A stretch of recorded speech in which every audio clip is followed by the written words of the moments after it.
My car is as red as your car. Менің көлігім сенің көлігің сияқты қызыл. Бұл жерде салыстырып тұрмыз. Өзінің көлігі басқа көлікпенен, яғни сол сияқты екенін бізге анықтап тұр.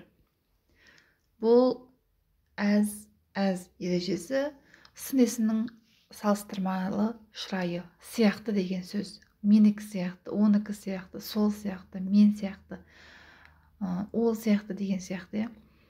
Осы сөздерді біз as ережесімен бағындыра сөйлейміз, яғни ол жерде міндетті түрде сын есім жүреді екен. Мысалдарын қарасаңыздар, Alice is as beautiful as Mary. Алиса Мэри сияқты әдемі дедім. Яғни as beautiful as сияқты әдемі. Кім? Алиса Мэри сияқты әдемі. Салыстырмалы түрде оны айтып тұр.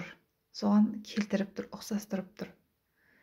It's as nice today as it was yesterday. Бүгінгі күн дәл кешегі күн сияқты тамаша, өте жақсы деп тұр. Салыстырмалы түрде айтып тұр ғой.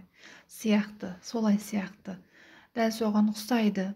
Ол да дәл сондай сенікіндей деген мағынаны білдіреді. The yellow car is as fast as the red car. Сары көлік, қызыл көлік сияқты жылдам. Сияқты жылдам. Олардың ұқсастықтары, олардың жылдамдықтары. Сонымен қатар мынандай тіркес сөздер қолданылады. Call me as soon as possible. Can you call me as soon as possible? Сен маған жақын уақытта хабарлас, сен маған жақын уақытта хабарласа аласың ба? Қолың қалай босайды, солай хабарласа аласың ба? Деген мағынаны білдіріп тұр. Not as. Олай емес, олай сияқты емес, оған ұқсамайды, Ол сияқты емес. Sam және Bill деген кісілерді қараймыз. Sam is not rich as Bill. Sam Bill сияқты бай емес. Ол сияқты емес, ол кедей. Ал Bill болса, Samге қарағанда байырақ. Соны салыстырып тұр.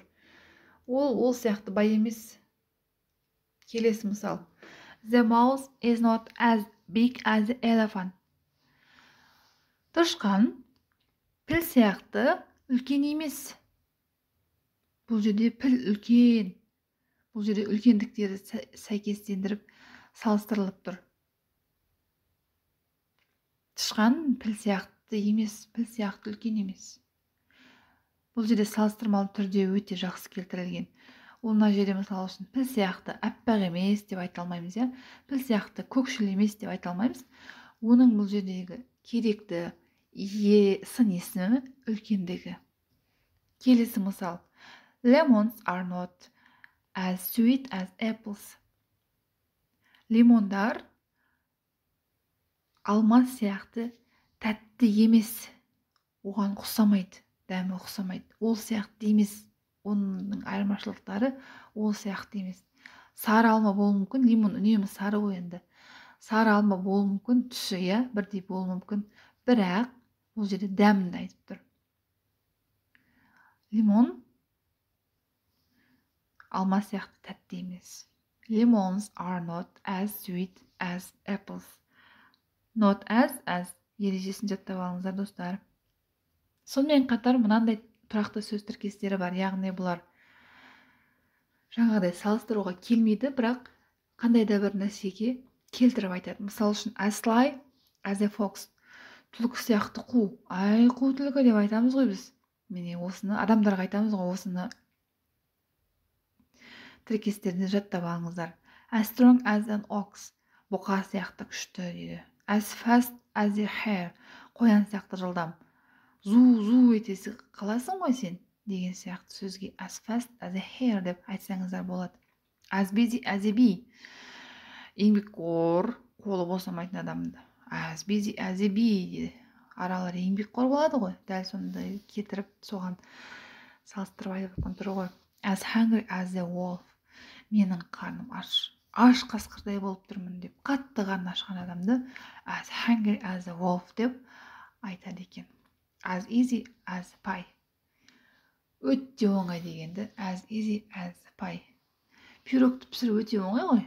Жай ғана бір-екі ингредиентті араластырасың да духовкаға саласың болды. Ол торт сияқты каждыйын пісіріп отырмайсың да. Блини сияқты каждыйын пісіріп отырмайсың. Бәрін тез араластырасың, саласың. Сондай оңай. As easy as pie. Өте оңай деген мағынаны білдіреді. Сіздерге бүгінгі сабақ түсінікті болды деп ойлаймын, достар. Алдағы уақытта сіздерге пайдалы болады деген видеомен бөлісетін боламын. Менің каналыма жазыла кетіңіздер, білімдеріңіз арта берсін.